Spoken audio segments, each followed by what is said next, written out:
After college, my wife landed a job at a major retail corporation's headquarters and quickly climbed the corporate ladder. Meanwhile, I pursued my dream of being my own boss and started a business. However, when I was around 27, my business took a hit due to the economic downturn, and I found myself needing to rejoin the workforce. My wife, ever the supportive partner, used her connections to help me find a job, especially since we were expecting our second child and needed the additional income. I ended up working at the same company as my wife, albeit in a different department. At that point, my wife was earning more than me since she had a head start in the company and I was just getting my feet wet in the corporate world. I remember one time, while having a beer with a male colleague, he casually mentioned that he'd heard some chatter from folks in my wife's department. Apparently, she was quite chummy with the senior execs and had a reputation for being flirtatious at work, even suggesting she was being passed around. This comment infuriated me and almost led to a brawl. I dismissed it as drunken gossip, convinced it was just petty jealousy over her rapid rise in the company. I trusted my wife implicitly, believing I knew her better than anyone else. I was too trusting, too naive. After my wife returned from maternity leave, I quit the job to focus on my business again and took on the role of a stay-at-home dad. Our relationship had its fair share of highs and lows, just like any other couples, but there was never any red flag or any hint that she might be cheating, let alone something worse. Fast forward 7 years, she's still at the same company, but now she's a director. We have 3 kids, I work from home, and I'm a full-time dad. I only work part-time, but my business was doing well enough that our incomes were almost equal. I thought we had it all figured out. We were financially comfortable enough to take more frequent vacations, but my wife had other ideas. She was away 2 nights a week for work. I urged her to spend more time with her family, arguing that we didn't need the extra money enough for her to be away so often. We had 3 young kids who needed their mom around, but she insisted that her job demanded it, and she had given up too much to just walk away from the opportunity. We had this conversation several times, and her go-to excuse was always that she was up for a promotion next year that wouldn't involve any travel. She's been spinning that yarn for the past 3 years. Her defense was that she's always accessible to our kids because they can call her anytime. Our eldest is only 8 and doesn't even own a cell phone, but that's the kind of logic she uses to evade her responsibilities as a mother to our kids. I would drop the subject since our discussions were going in circles. I embraced my role as a full-time stay-at-home dad and an equal financial contributor. Her part of the deal was to come home 4 days a week and try to buy her way out of parenting by showering the kids with toys. It didn't really get to me because I genuinely enjoy spending time with my 3 kids, picking them up from school, and being involved in their lives. I just wished my wife would realize the importance of spending quality time with the kids and stop trying to weasel her way out of everything. Our bed life was average, maybe once or twice a week. It's been like that since we had our first child. It was never an issue for me because I understood that we both led busy lives. However, everything changed one day when I bumped into a former colleague who still works with my wife. We got to chatting, the usual small talk. I mentioned to him how hectic my wife's work schedule is and how she's always traveling. He works in the same department as my wife, so he knows her routine inside and out. His reaction when I mentioned my wife's frequent travels gave me the impression that something was off. I knew I couldn't probe him further because it would be awkward given that we weren't that close. So, I made a mental note to look into the matter more deeply. When I got home, my suspicions grew stronger, and I had a feeling that my wife was hiding something. She always dressed well for work, so that wasn't a giveaway. Her wardrobe hadn't changed, and we still shared the same connection we had when we first started dating. The only difference was her frequent travels. Since I had become a stay-at-home dad, I decided to investigate further by installing a GPS tracker on her car. I noticed that she would spend the night at various hotels within a 30-mile radius of her workplace on the days she was supposed to be traveling. I decided to show up at one of these hotels one day to find out what was really happening. I hired a babysitter and stayed in the parking lot until the following morning when she emerged from the hotel with my former boss, who was her work colleague at the time. That pretty much answered most of my questions. They weren't even trying to hide it. I was beyond shocked. I rushed out of my car to confront them.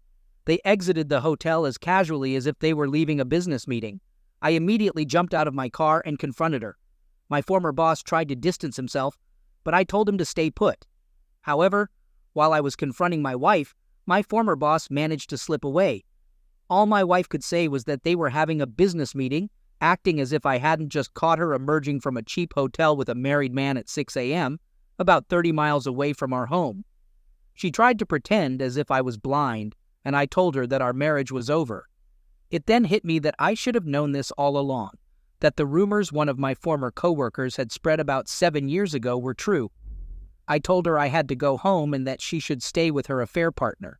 She ended up staying with a friend and wouldn't stop calling or texting me, begging to come home and see the kids whom she had been leaving with me while she cheated. About a week after discovering her affair, I wanted to get the full story because rumors were circulating that she had been having affairs with multiple men at her workplace. We met up, and I told her that I might consider taking her back if she came clean. I had no intention of doing so, but I wanted closure. Despite my efforts, she was unwilling to discuss the matter. So, I took it upon myself to do some digging. This was when I discovered, with absolute certainty, that she was in the midst of her 7th affair during our 9-year marriage, with 6 of the men being people she worked with daily. One of these affairs was a long-term one with my former boss. I was floored and utterly devastated. I proceeded to file for divorce and got through that painful process. We separated a few weeks later. Her pleas and begging were to no avail. After having affairs with people she worked with on a daily basis, some of whom I knew, all of them either married or in serious relationships, she made me look like a complete fool. No amount of apologies will make me reconcile with her. Months after our split, I still receive pleading text messages from her, but I'm absolutely done with her. The most devastating part of this saga was that a DNA test revealed my middle child isn't biologically mine. It shattered my heart, and I haven't fully recovered. When I confronted her with the test results, she denied it. We both went for a second test, which confirmed the initial results. She wanted me to keep her secret, but I refused.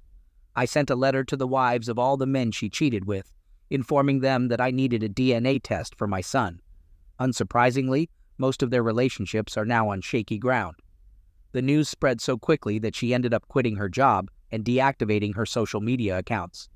So far, none of the men have come forward, which I didn't expect. He's still my son, after all. But I've kept a record of the men's names in case he grows up and wants to know who his biological father is. I'm currently in a relationship with a woman, an old classmate of mine, and I'm being extremely cautious this time around, but she doesn't show any signs of infidelity. Things are going pretty well, and I'm genuinely happy. I won full custody of my 3 children, and I try my best to avoid my ex-wife. It's gratifying to know that she's miserable, working a lower-paying job in a different field, and everyone who knew us knows how she ruined our marriage. I'm still in the process of recovery, taking things one day at a time. I've become a person I never expected to be, but I'm genuinely enjoying my life. Second story. I've never sought professional help, but every girl I've been with has thought I might be a sociopath. It's something that makes me question myself. I had been trying to persuade my girlfriend at the time to go on a trip she wouldn't be interested in, so I spent months doing things to make her more open to the idea. One morning I decided to surprise her by going to her apartment with flowers. It was around 6:30 a.m., and my plan was to make her breakfast while she was still asleep. Since I didn't have a key, I manipulated the lock to let myself in. When I entered her bedroom to place the flowers, I saw her asleep with another guy in her bed. I went to the kitchen and sat down, needing a moment to gather my thoughts. I had to determine how much time I had and find out who the guy was. Quietly, I sneaked around her bedroom, found the guy's pants, and took his wallet. I noticed they both smelled strongly of alcohol.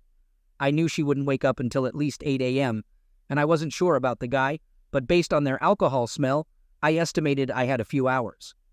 I went outside to retrieve my laptop from my truck. Then, I returned to the apartment and sat down at the kitchen table. I used the guy's ID, which I had taken, to gather information about him. I found his Facebook profile, learned his parents' names, sister's name, and so on. I obtained their contact information and ran a background check on him, discovering he had a few possession charges. I also copied down all his credit card details. I went to some sketchy parts of the deep web and purchased his social security number. I already had all this information on my now ex. I cooked breakfast for both of them. While their pancakes were cooking, I went into the bedroom. They were only covered by a thin sheet. Luckily, it wasn't tangled. I pulled the sheet off, revealing them both naked, and took some very unflattering photos. Afterwards, I returned to the kitchen, plated their breakfast, and sat at the table to gather my thoughts. I then went outside and placed my laptop in my truck. I brought their breakfast back into the bedroom and placed it on the nightstand. Then, I went back to the kitchen, grabbed a doorstop from the front door, and quietly brought a chair into the bedroom. I closed and locked the bedroom door, placing the doorstop at the base of the door under a dirty shirt. I set the alarm clock to go off in 3 minutes and sat down in the corner of the room, waiting. When the alarm went off, my ex woke up, turned it off, and noticed the breakfast. She smiled and looked at him, realizing he was still fast asleep. She seemed confused and sat up slightly. Then, she noticed me and exclaimed, "Oh, duck." I told her to sit there and be quiet if she wanted things to go smoothly. She knew me well enough to comply, nodding with a terrible expression on her face. I said, "You're going to get out of bed, walk to the other side, bend over, and wake him up. Kiss him, and tell him there's someone you want to introduce him to. Tell him it's very important that he doesn't get loud or get out of bed." She responded with frustration, but I interrupted her and said, "Be quiet and follow my instructions, or I'll put an end to this right now." She complied. I instructed her to get back into bed, and he turned towards me, still under the influence, and very confused. He asked, "Who are you? What the heck are you doing here?" I replied, "Just sit there quietly, and everything will be okay." My ex urged him, saying, "Just do what he says. You have to listen." I then told them, "I made breakfast for you. Eat it." Both of them were scared and uneasy. My ex picked up the plate and stared at it, while the guy refused, saying, "I'm not eating that." Despite his resistance, my ex insisted, "Just eat it, we have to." Reluctantly, they began eating, but each bite seemed agonizing for them. They believed I had poisoned the food and that they were going to die.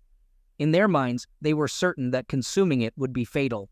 Finally, I said, "Okay, that's enough. You can stop now." They simply placed the plates back on the bed. I told them, "Here are 2 options. I have enough information about both of you to make everyone you know turn against you, to leave you without a home, and even to make you contemplate ending your lives, because the lives I can create for you would be unbearable. That's option 1. However, there is another way. I'm a reasonable person, and all I ask is to never see either of you again. You'll move to New Mexico together, and I will let go of everything." They exchanged glances, but remained silent. I grabbed their pants, which were in front of me, and threw their cell phones back to them. I said, "Call your employers right now and inform them that you're quitting.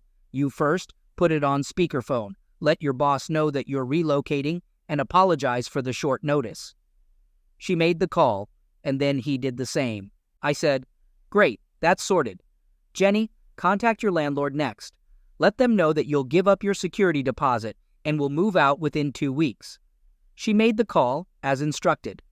I then informed them that they had a week to find an apartment together in New Mexico. I mentioned that I would cover the security deposits for their new place. However, I made it clear that if they didn't follow my instructions exactly, something terrible might happen to them. I painted a gruesome picture of a scenario where a family member discovers them hanging by belts in the closet with embarrassing items inside them. It would be a truly mortifying way to meet their demise. After that, I left them alone. They eventually moved to New Mexico. Over the next few years, I kept an eye on them through several fake Facebook accounts. At some point, she became pregnant while they were still living together. Around 3 months into her pregnancy, she quit her job, while he apparently found a good job for himself. On a trip to New Mexico, I placed 9 ounces of powder in individually wrapped baggies, along with a scale and a stack of cash, which was quite costly, inside a duffel bag, and placed it in his truck. Then, I anonymously called both the police and Border Patrol, claiming to be a concerned citizen who witnessed his vehicle picking up something suspicious at the border. I returned home, and a few days later, I saw on Facebook that he had been arrested on bogus charges. It turns out, due to his prior criminal history and the evidence of intent to distribute, He received a sentence of around 20 years. As for her, she ended up seeking refuge in a women's shelter. When she gave birth, she made the difficult decision to put her daughter up for adoption. Since then, I haven't been able to keep track of her whereabouts. She seems to have disappeared completely, and I strongly suspect that she is homeless. My wife and I have been through some tough times during the 10 years we were together before getting married, and that's what made me choose her as my partner and propose in 2020. We had an incredible year in 2022, a fantastic wedding, an amazing honeymoon where we reconnected, and I had put a lot of effort into our relationship, which was paying off. We were both successful at work, getting promotions, and we were excited about starting a family, although we hadn't been successful yet, and planning to buy a house. By the end of 2022, we were on top of the world, but it turns out we had different reasons for feeling that way. In 2019, we became really close friends with another couple, whom we had known casually for a few years before that. The guy was my wife's co-worker, and we became very close to them and their kids. Things changed when his wife unexpectedly got pregnant during the COVID pandemic. My wife and him became extremely close, texting each other all the time and being more affectionate than I was comfortable with, although our community is generally touchy-feely, so that aspect bothered me the least. They started hanging out alone, and I noticed my wife being overly concerned about his well-being when we were on trips together and so on. As far as I knew, my wife had never cheated before, and we had always been clear about our commitment to monogamy throughout our 13-year relationship. I trusted her completely, and things were going really well between us. I caught them about to have closeness at a party after everyone else had gone to sleep. It was late in the night, and we were all sober. My wife insisted we stay over at their house, so she left our spare room bed and planned to meet him downstairs. His wife and infant were upstairs. As soon as I discovered them, I kicked my wife out and immediately cut off communication with her for 72 hours because I was afraid of what I might do in my anger. The AP ended up telling his betrayed spouse before I could, and she reacted in a similar way. Later that week, I learned from the other betrayed spouse that this affair had been going on for 1.5 years, even before we got married. There were multiple instances of them hooking up, apparently no closeness, but I suspect they're not telling the whole truth. And it became clear that it was more than just a mistake between friends. To make matters worse, the AP is one of my closest friends, and he apparently justified the affair to his wife by claiming that I had given him implied consent, since I mentioned I was happy about my wife having a close friendship with him. It's absolutely insane. I'm completely devastated. It has been a couple of weeks now, and I've gone through all the emotions that many of you have experienced. I kicked my wife out, and I've been dealing with weeks of drinking, crying, breaking things, and going to therapy. I'm incredibly grateful for the amazing support from my friends. For what it's worth, my wife does seem genuinely remorseful. She has taken full responsibility for the damage and harm caused. She hasn't tried to manipulate or deceive me, and she has been honest with our friends. She hates herself for what she has done. But the fact that this affair went on for so long without her admitting it, and that I had to experience the trauma of catching them, makes me question the sincerity of her remorse. After a lot of deep introspection and struggling to come to a decision, I've decided to ask for a separation from my wife and tell her that she needs to move out for the foreseeable future. I don't see a way for us to overcome this situation. It's been difficult for me to accept that this has nothing to do with me or our relationship. She has her own personal issues to deal with, and I can't be there for her during this time. Maybe in the future, something positive can emerge from this. But for now, our relationship is completely shattered. I no longer see her as my partner, which is crazy considering we were planning to have kids just 3 weeks ago. It's been a couple of weeks, and things have taken a turn for the worse. My wayward wife had been staying with friends or family for the past 6 weeks. In January, during our last conversation, I had made it clear that she needed to move out, but I had offered to store her stuff in a spare room. She packed it up, but left it there. We've only had a few text exchanges since then, strictly about logistical matters, and we've kept it polite. About a month ago, I sent an email requesting to plan the logistics of our separation, financial accounts, pets, furniture, deciding who gets the house, and so on. I expressed my desire for an amicable process and just wanted to move forward, heal, and process things on my own. 3 weeks ago, Wayward Wife responded to my email and bombarded me with expressions of love. I took a couple of days to think about it, but then she texted me saying she was coming home with the expectation that our disagreement was over and we would at least live together while figuring things out. She couldn't understand why we couldn't just be roommates.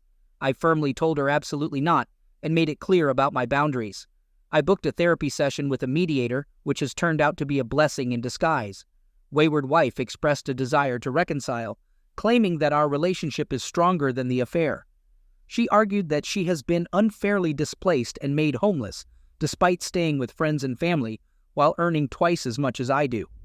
I made it clear to her that I want a divorce and that our relationship is beyond repair, and the mediator supported my decision.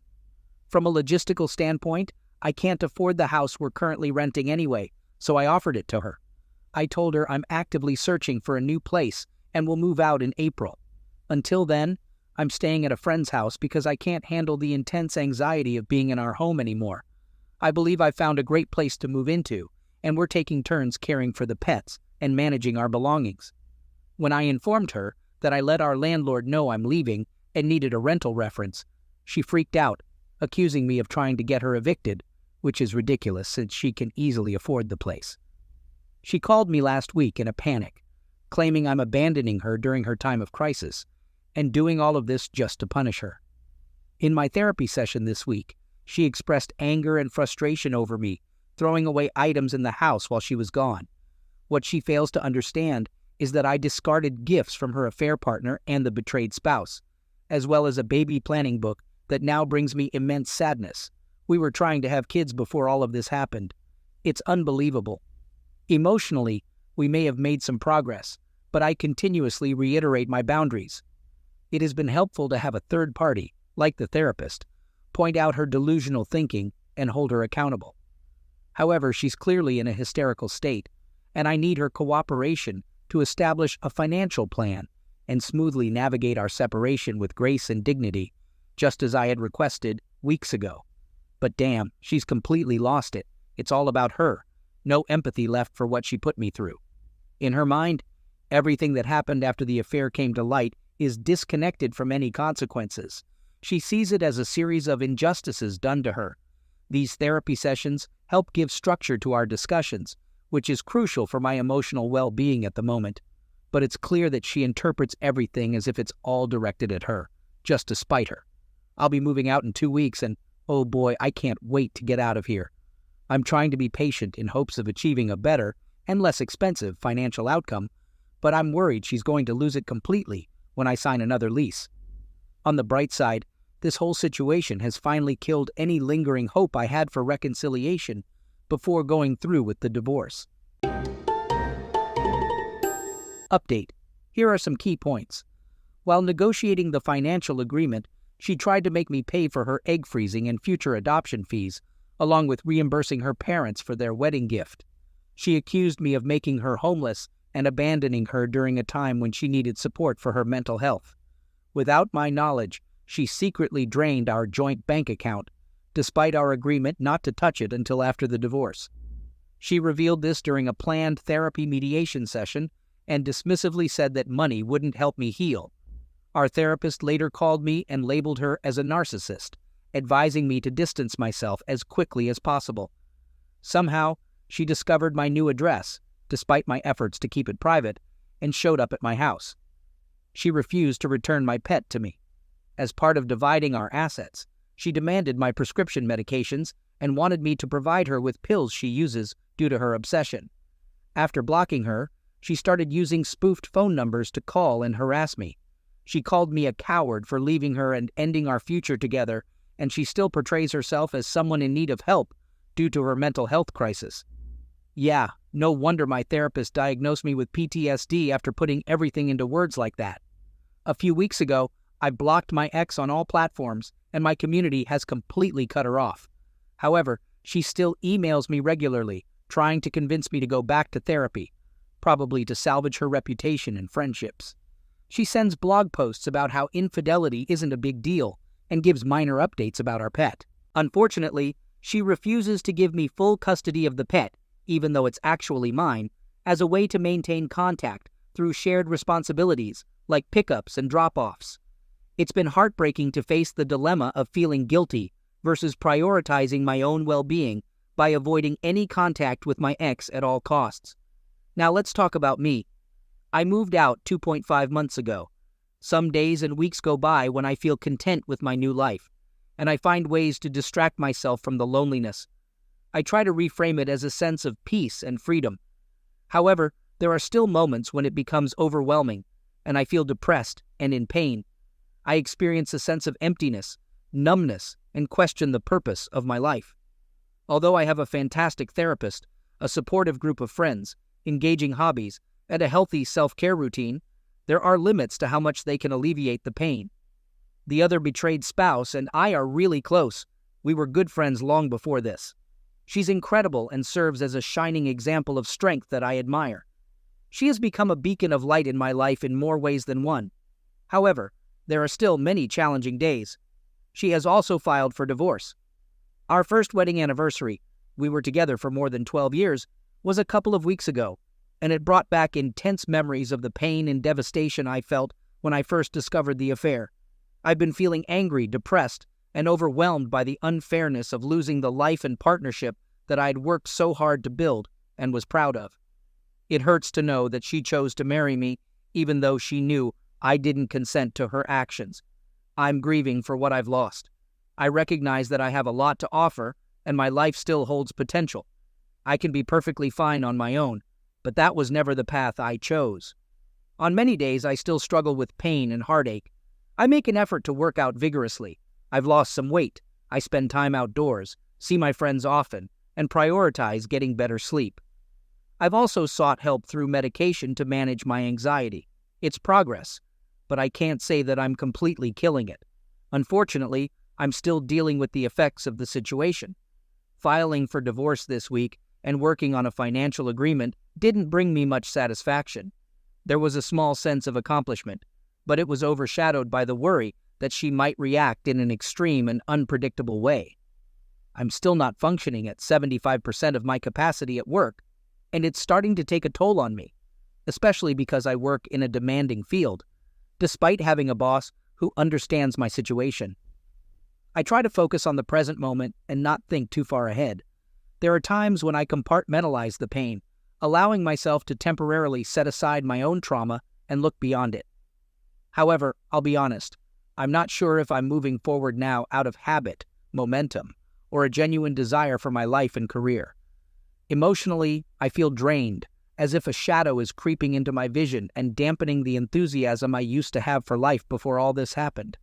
It's clear to me that this person is a narcissist. Professionals have confirmed it, and I have no desire to reconcile with her. I can't say that I'm completely indifferent yet. It's more of an intense feeling of repulsion. Hopefully, one day I'll reach a point of true indifference. I've been mourning the loss of something intangible in our partnership.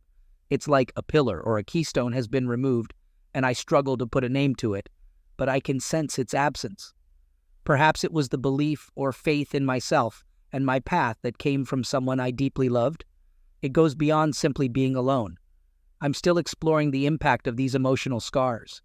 I read success stories from others, and while I know I'm fortunate in many aspects of my life, I wish I could be where they are today. There are many who have it even tougher than me. I hope that I can have self-compassion for not being there yet, although it can be challenging at times.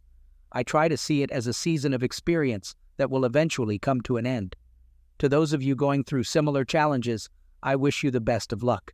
Recovery is a long, messy, and winding road.